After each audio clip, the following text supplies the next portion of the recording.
Halo semuanya, kali ini saya akan membahas mengenai sediaan transdermal.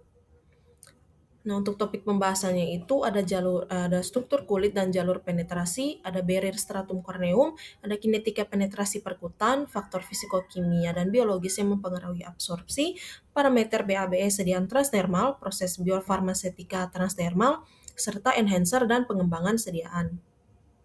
Nah, pertama-tama itu kita akan membahas mengenai struktur kulit.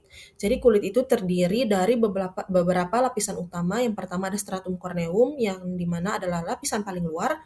Ada epidermis viable yang terdiri dari beberapa lapisan, yaitu ada stratum granulosum, spinosum, dan basal.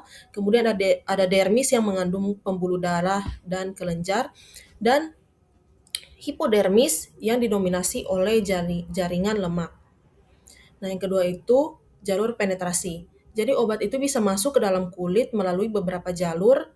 Yang pertama itu adalah jalur transepidermal di mana yang merupakan jalur utama dan terdiri dari dua, yaitu yang pertama interseluler di mana obat melewati celah antar sel yang jalur ini itu yang paling umum. Yang kedua itu transseluler di mana obat menembus langsung ke dalam sel kulit. Nah, yang kedua itu ada rute transapendageal di mana yang merupakan jalur pintas. Jadi molekul obat itu menembus melalui folikel rambut dan juga kelenjar keringat. Nah, yang berikutnya itu tahapan penetrasi. Jadi setelah obat masuk, ada beberapa tahapan yang perlu dilalui. Yang pertama itu partisi, di mana obat berpindah dari sediaan ke stratum corneum. Kemudian difusi, di mana obat bergerak melewati epidermis. Kemudian ada penetrasi ke dermis, di mana obat itu mulai masuk ke pembuluh darah dan pada akhirnya dapat distribusi secara sistemik. Jadi obat itu dia masuk ke sirkulasi tanpa melewati hati terlebih dahulu. Nah, selanjutnya kita akan membahas mengenai barrier stratum corneum model brick and mortar. Jadi stratum corneum itu sering dijelaskan dengan model brick and mortar, di mana brick itu merupakan sel keratinosit yang mati dan terkeratinisasi. Kemudian untuk mortarnya itu berperan sebagai semen, di mana mortar ini merupakan matriks lipid yang tersusun dari ceramide, kolesterol, asam lemak bebas, dan juga kolesterol sulfat. Dan dia itu berfungsi sebagai perekat sekaligus segel kedap air. Nah, barrier stratum corneum ini dia menjadi barrier yang sangat kuat karena sifatnya itu hidrofobik. Kemudian jalurnya itu juga berliku-liku dan kaya akan protein keratin. Sehingga obat hidrofilik sulit masuk dan obat dengan lipofilik yang sedang itu lebih mudah menembus. Selanjutnya kinetika penetrasi perkutan. Jadi penetrasi obat itu mengikuti hukum Fick, di mana jumlah obat yang melewati kulit bergantung pada gradien konsentrasi. Ada juga konsep lag time, yaitu waktu sebelum obat mencapai kondisi stabil. Selain itu ada parameter penting yang perlu diperhatikan, di mana yang pertama ada koefisien difusi, yaitu kemampuan obat bergerak, serta koefisien partisi, di mana merupakan kemampuan obat masuk ke kulit. Selanjutnya, faktor fisikokimia yang mempengaruhi absorpsi. Nah, faktor pertama itu adalah bobot molekul, di mana idealnya itu bobotnya harus kurang dari 500 Dalton. Yang bobot yang paling optimal itu adalah 100 sampai 400 Dalton. Kemudian ada log P dengan nilai ideal itu 1 sampai 3. Jika terlalu hidrofilik, yaitu dengan nilai di bawah 1, obat itu tidak bisa partisi ke subkutan atau tidak bisa masuk. Kemudian jika terlalu lipofilik, yaitu nilai log P-nya itu lebih dari 3, obat itu akan terperangkap atau terjebak di kulit. Selain itu, untuk dosis ideal dari sediaan transdermal itu kurang dari 10 sampai 20 mg per hari. Dan juga bentuk yang tidak terion itu lebih mudah untuk menembus kulit. Dan pH juga berpengaruh. Selanjutnya, faktor biologis yang mempengaruhi absorpsi. Jadi faktor biologis itu juga penting, misalnya seperti lokasi kulit.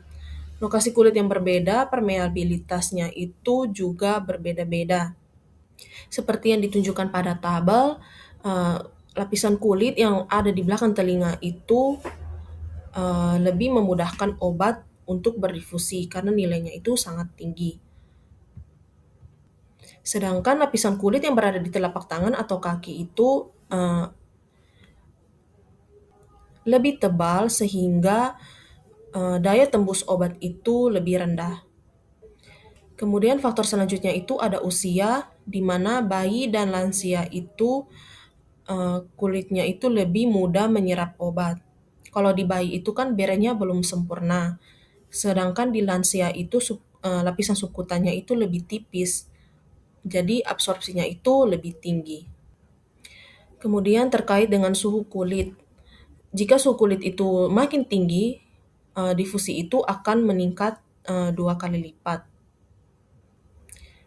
terutama pada saat demam. Jadi makin tinggi suhu, difusinya itu makin cepat.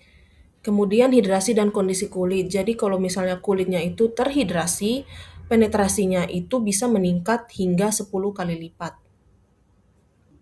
Nah, pada penderita dermatitis atau eksema maupun yang terdapat luka atau abrasi, itu barrier subkutannya itu sudah rusak sehingga akan meningkatkan risiko toksisitas jika obat itu dioleskan terlalu banyak atau dengan dosis yang tinggi. Selanjutnya, parameter BA dan BE sediaan transdermal. Nah, untuk parameter farmakokinetik dari sediaan transdermal, Cmax atau konsentrasi puncak yang menggambarkan kadar obat tertinggi dalam plasma itu penting untuk efek terapi dan toksisitas. Kemudian ada Tmax atau waktu puncak. Untuk sediaan transdermal itu lebih lambat dibandingkan rute oral atau intravena karena lag time penetrasinya, karena dia harus melewati lapisan-lapisan kulit. Kemudian untuk AUC-nya itu nilainya itu absolut dibandingkan dengan intravena. Kemudian untuk CSS atau steady state, untuk sediaan transdermal itu dicapai setelah 4-5 waktu paruh. Selanjutnya, proses biofarmasetika sediaan transdermal.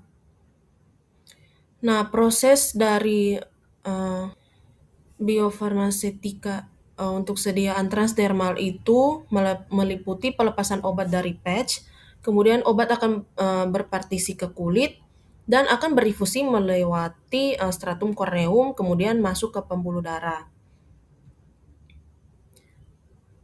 Nah, keunggulan dari sediaan transdermal ini, dia tidak mengalami first pass metabolism, kemudian dia non-invasif dan meningkatkan kepatuhan pasien karena kemudahan dalam penggunaannya. Kemudian untuk enhancer dan pengembangan sediaan transdermal. Jadi untuk meningkatkan penetrasi bisa digunakan enhancer. Untuk enhancer kimia seperti etanol dan juga mentol, serta untuk enhancer fisik itu seperti microneedle atau iontoporesis. Teknologi ini itu membantu obat menembus barrier kulit yang lebih efektif.